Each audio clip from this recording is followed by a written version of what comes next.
입장 인사. 반갑습니다.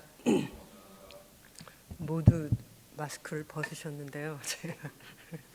저도 마스크를 벗고 다니다가 한 열흘 전에 코로나에 걸렸어요. 그래가지고 일주일 동안 병원 신세를 지다가 나와가지고 아직도 목소리가 좀 그렇습니다. 그래서 마스크를 다시 썼습니다. 우리 교도님들 정말 반갑습니다. 이렇게 또 한 해를 마무리하고 그리고 또 새해를 오는 해를 맞이하기 위해서 여러분이 이 한 해를 정리하고 그리고 또 새해를 준비하는 이 시기에 여러분과 이렇게 함께 이 자리를 함께 한 것에 대해서 감사하게 생각합니다. 애들 쓰시죠?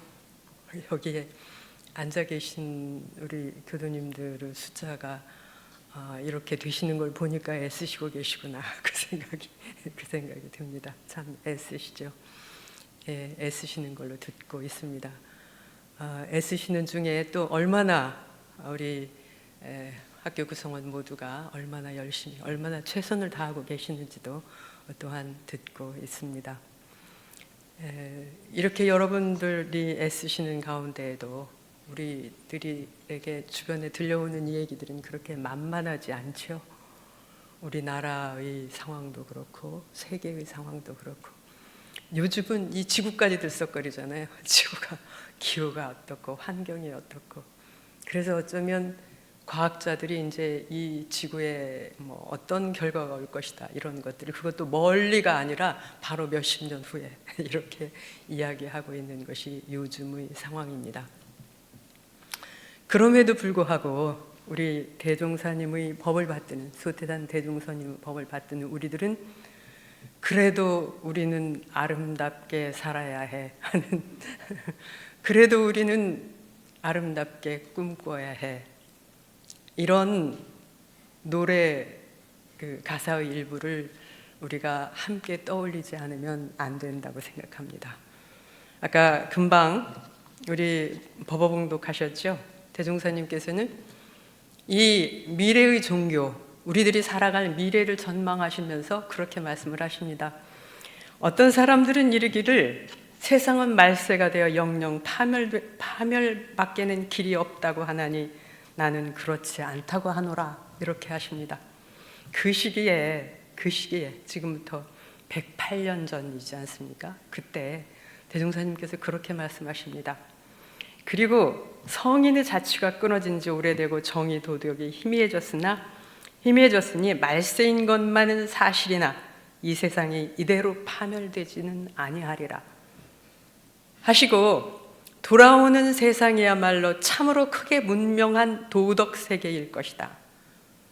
그리고 지금의 이 혼란이 묵은 세상의 끝이요 새 세상의 처음이다 이렇게 말씀을 하십니다. 지금 우리는 묵은 세상의 끝, 새 세상의 처음을 살아가고 있는 것입니다. 그리고 우리가 앞으로 살아갈 미래의 세상, 새 세상은 참 문명 세계가 올 것이라고 하셨습니다. 이 앞길을 추측하기가 어려우나 오는 세상의 문명을 추측하는 사람이야 어찌 든든하지 아니하며 즐겁지 아니하리요 하셨습니다. 대종사님의 이러한 전망을 우리가 듣고 그리고 가슴으로 받드는 우리들은 이 어려운 상황이라고 할지라도 아름답게 꿈꿔야 되겠죠. 아름답게 살아야 되겠죠. 대종사님께서는 이러한 앞으로 세계를 전망하시면서 우리가 살아가는 세상은 어떠한 세상이냐? 바로 은혜로운 세상이다 라는 말씀을 하십니다. 정산종사님께서는 대종사님께서 은혜의 세계 사은의 말씀하신 것은 우주의 상생하는 도를 주로 하여 사은의 은혜를 밝히셨다 하셨습니다. 우주의 도는 영원불멸한 도이겠죠. 그 영원불멸하는 도가 행함에 따라서 우리는 이러한 삶을 살고 저러한 삶을 살아갑니다. 대종사님께서는 그 우주의 영원불멸하는 그 진리 가운데 상생의 도를 주로 밝히셔서 우리들에게 사은의 윤리, 사은의 세계를 살아가도록 펼쳐주셨습니다. 그리고 그렇게 말씀을 하십니다. 성인들은 이 상생의 도를 모아서 그 상생의 도를 순하게 이렇게 살아가는 인과의 원리를 알아서 상생의 도로서 살아가신다. 우리는 대종사님의 법문을 받들어서 그러한 상생의 도, 은혜의 세계에서 상생의 도로 살아가는 성자가 되고 싶은 사람들이지 않습니까? 이러한 우리들이 대종사님께서는 그래서 그렇게 말씀하시죠. 사은의 내역을 깊이 느끼고 알아라. 사은의, 우리가 참 어렵고 애쓰지만은 그러나 사은의 원리를, 사은의 내역을 깊이 알아라. 그리고 원망할 일이 있더라도 먼저 은혜의 소종례를 발견하여 원망할 일을 감사함으로써 그 은혜를 보답하자. 이렇게 말씀을 하십니다. 이 은혜의 상생의 도, 그래서 우리가 이 세상에 대종사님께서는 참문명세계, 낙원세계를 건설하자 이렇게 말씀을 하셨습니다.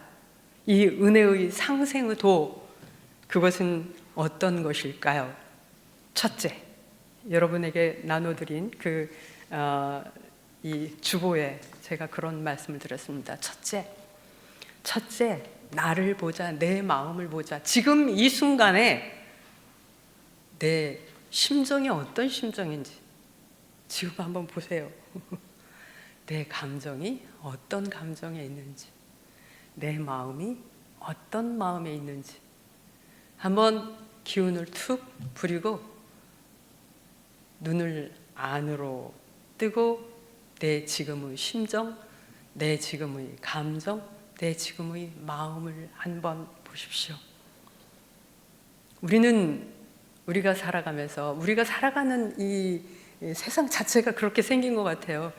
여기에서 이제 50 되시고 60 넘으시고 하신 분들은 우리가 어렸을 때 어떻게 사셨습니까? 자연하고 가까우셨잖아요. 자연에서 풀 뽑아서, 여기도 그런 분 계시는가요? 이렇게 풀 뽑아서 그걸로 묶어서 각시 만들고, 그래서 소꿉장난하고, 그리고 흙 속에서 구슬치기 하고, 산등성이에서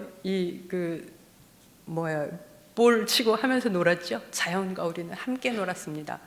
그러면서 자연과 우리는 하나가 되었었어요. 그런데 지금 아이들 노는 거 보니까요, 이렇게 다 이렇게 조각조각 다 난 거, 그걸 뭐라고 합니까? 네?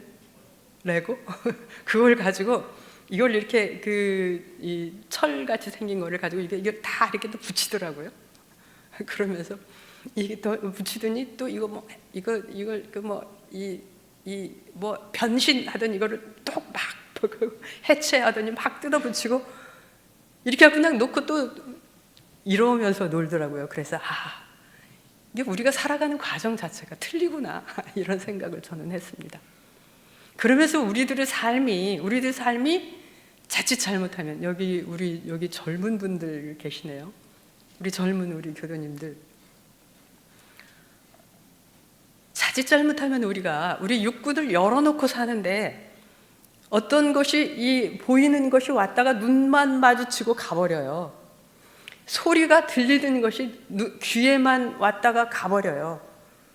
그러면서 냄새가 그냥 코에만 왔다 가버려요.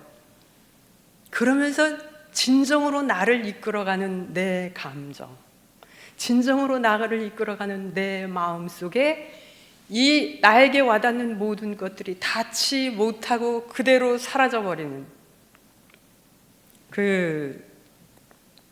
매독환주라는 말을 제가 가끔 씁니다. 매독환주라고 하는 말인데요. 이게 무슨 말이냐면, 옛날에 어떤 사람이 아주 귀한 구슬이 있었어요. 근데 귀한 구슬이 있는데 그 구슬을 어떤 지체 높으신, 그리고 돈이 많으신 분이 이거를 팔라고 그래요. 그러니까 그것을 가지고 정말 귀한 것이지만 그러나 팔기 위해서 이 구슬을 잘 포장을 했습니다. 좋은 상자에다가 아름다운 무늬를 새기고, 그리고 아주 비단으로 잘 싸가지고 그것을 가지고 갔습니다. 그 지체 높으신 부유하신 분이 보니까 정말 좋은 거예요. 그 아름다운 상자, 아름다운 비단 보자기, 그리고 열어보니까 거기에 뭐가 있냐면 이만한 구슬이 있는데 그냥 맹숭한 구슬이 있어요. 그러니까 그 사람이 이 구슬을 사기 위해서 그 구슬을 가지고 오라는 사람이 뭐냐면, 그래, 이 아름다운 상자는 놓고 가고, 그리고 구슬은 가지고 가십시오. 이게 매독 환주, 그 독자는 그 상자라고 하는 거를 팔고, 그리고 환주, 돌이켜 가져간다. 그 구슬은 그대로 다시 가지고 왔다 하는 겁니다. 우리들 삶이 이렇게 살아가고 있는지도 몰라요. 진정으로 나의 감정, 진정으로 나의 마음, 진정으로 나의 영혼, 진정으로 나의 정신, 이 부분은 그대로 두고 그 껍질 속에서 껍질의 주위를 뱅뱅 돌다 살아가는 것일 수도 있다. 가끔 문득 지금 이 순간에 내가 우리 부장님을 대하고, 내가 지금 우리 차장님을 대하는 이 순간에 내 심정이 어떤 심정인지, 내 감정이 어떤 감정인지, 내 마음이 어떤 마음인지 문득 보면서 나를 세워가는 것. 왜 이렇게 나라는 존재를 세워가야 하느냐? 나라는 존재는 어떠한 존재이기 때문에 대종사님께서 사은은 없어서는 살 수 없는 4가지 은혜의 결정이라고 하셨어요. 여러분 자신이 그냥 이 내가 천지, 부모, 동포, 법률, 사은이 만들어 주신 그 결정으로서 나 은혜의 덩치다 하는 것이죠. 내가 대하는 모두들도 다 그렇다. 요즘 과학이 참 그렇게 얘기를 하대요. 여러분, 저 이제 그 시간이 있을 때 유튜브를 한 번씩 보는데, 거기 김상옥 물리학자인 분이 그 물리학에 대한 얘기를 쉽게 얘기하고, 그래서 재밌게 저는 보기도 하고 그럽니다. 그러는데 그분이 그런 얘기를 하더라고요. 물리학 하니까 이거는 굉장히 너무 그 객관적이고 차갑고 이성적이고 이런 분인데, 그러면 당신은 이 연애 가지고 결혼하려고 할 때, 프로포즈 할 때 어떻게 하셨습니까? 이제 그 물리학적인 이런 설명을 하셨습니까? 그러니까 이분이 이런 얘기를 하더라고요. 자기는 그렇게 얘기했대요. 내가 당신을 만나기 위해서 숫자는 정확히 모르겠는데 2억만 년 전부터 아메바로부터 지금까지 진화해 왔습니다. 이렇게 얘기를 했대요. 지금 당신을 만나기 위해서 내가 2억만 년 전에 하여튼 이자는 들어간 것 같은데 정확히 모르겠는데요. 아메바로부터 지금까지 이렇게 진화를 해와서 당신 앞에 섰습니다. 나라는 존재는 그러한 존재고, 나를 만나기 위한 당신이라는 존재는 그러한 존재입니다. 2억만 년을 진화해온 그러한 존재입니다. 그리고 어떤 사회학자는 그런 얘기를 하더라고요. 어떤 사회학자는 세상 비판을 아주 날카롭게 하시는 분인데, 그분이 그러시더라고요. 내 앞에 앉아 계신 당신이 바로 우주의 기적입니다. 이런 얘기를 하더라고요. 세상을 철저히 비판하시던 그분도 내 앞에 앉아 계신 당신이 우주의 기적입니다.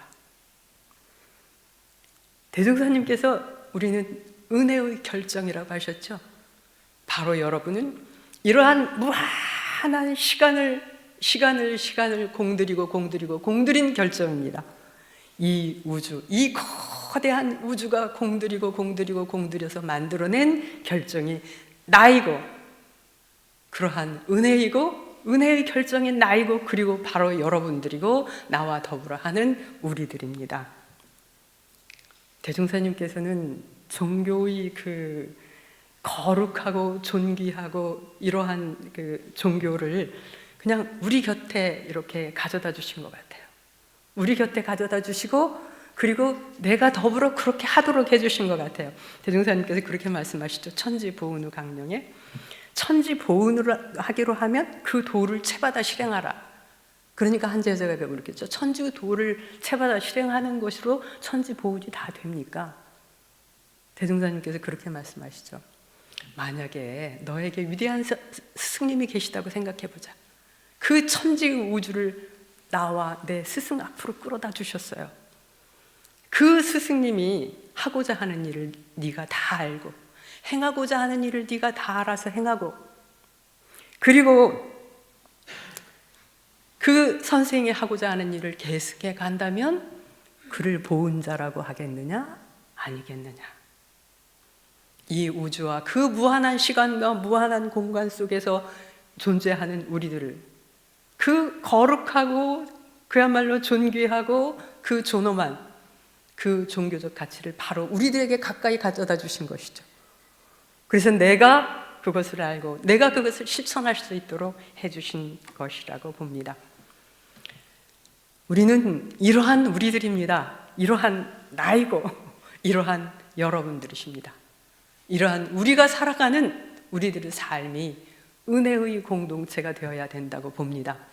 우리가 그러한 눈으로 바라봤을 때 우리가 과학이 거두어버린 우주의 신비, 이제 과학적인 입장에서 보면 우주는 그렇게 신비로운 것이 아닐 수가 있습니다. 우리 주변의 것들은. 그러나 은혜의 눈으로 바라봤을 때 우리는 이 우주가 내 앞에 있는 이 사람을 위해서 몇 억만 년을 진화시켜온 이 우주의 신비, 나라는 존재가 여기 있기 위해서 이 우주가 함께한 그 은혜를 발견하게 된다 하는 것이죠.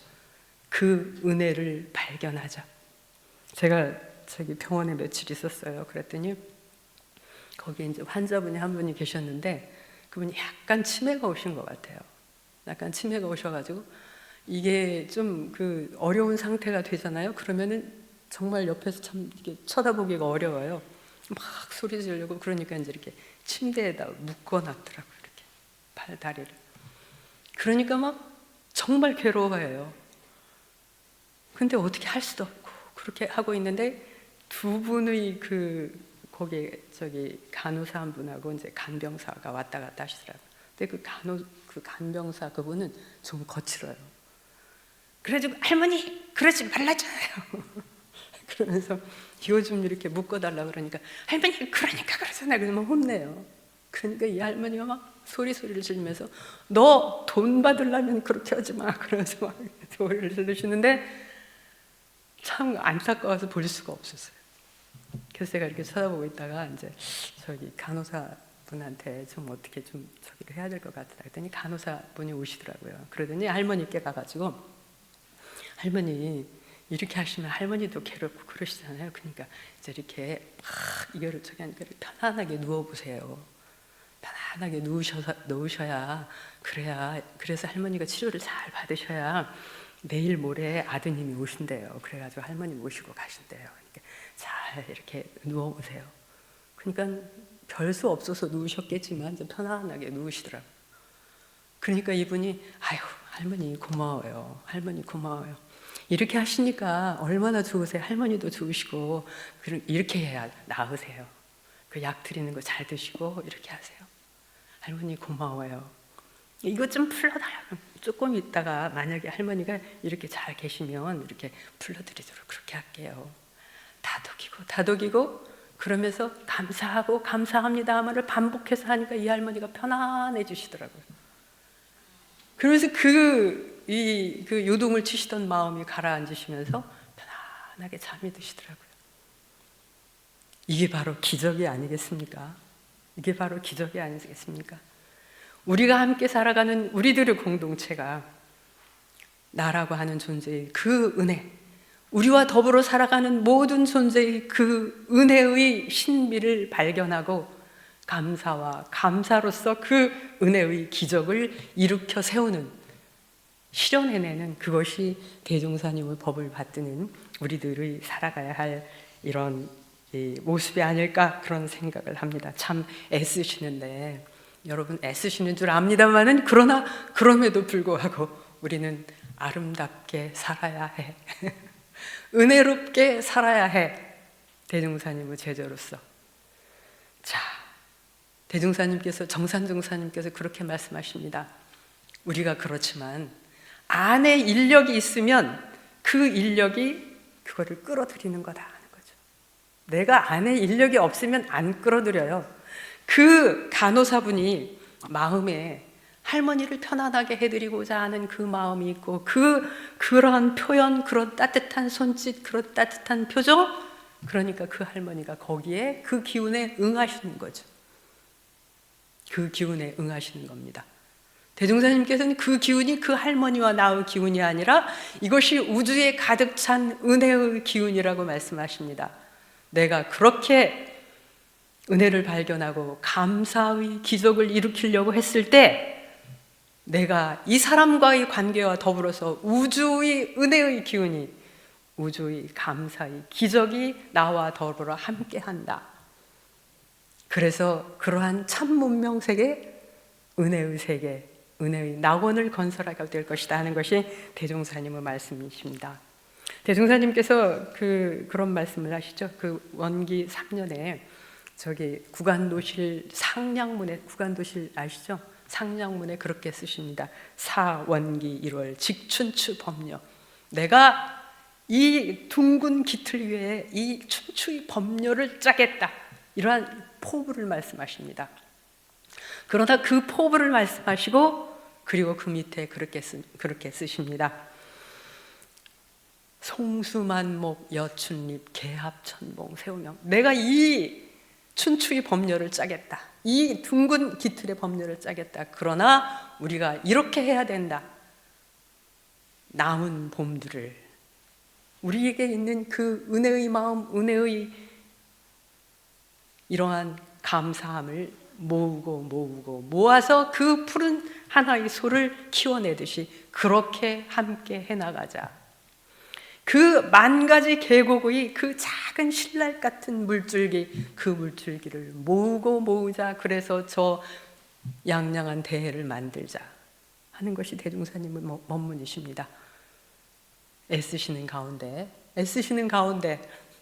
그리고 참 어렵고 힘드신 가운데 우리 마음속에 있는 은혜의 기운, 감사의 기운을 일으켜서 이러한 은혜의 신비를 발견하시고 그리고 감사의 기적을 이루어내시는 여러분이 되시기를 이렇게 간절히 기도를 드립니다. 그리고 부디 건강하셔야 돼요. 건강하시고 여러분이 원하시는 일들을 지치지 마시고, 너무 힘들으시면 거듭 함께 하시고, 은혜롭고 감사하는 따뜻함으로 함께 하셔서 하시는 모든 일들이 꼭 성취되시기를 그렇게 간절히 기원을 드립니다. 감사합니다. 감사합니다.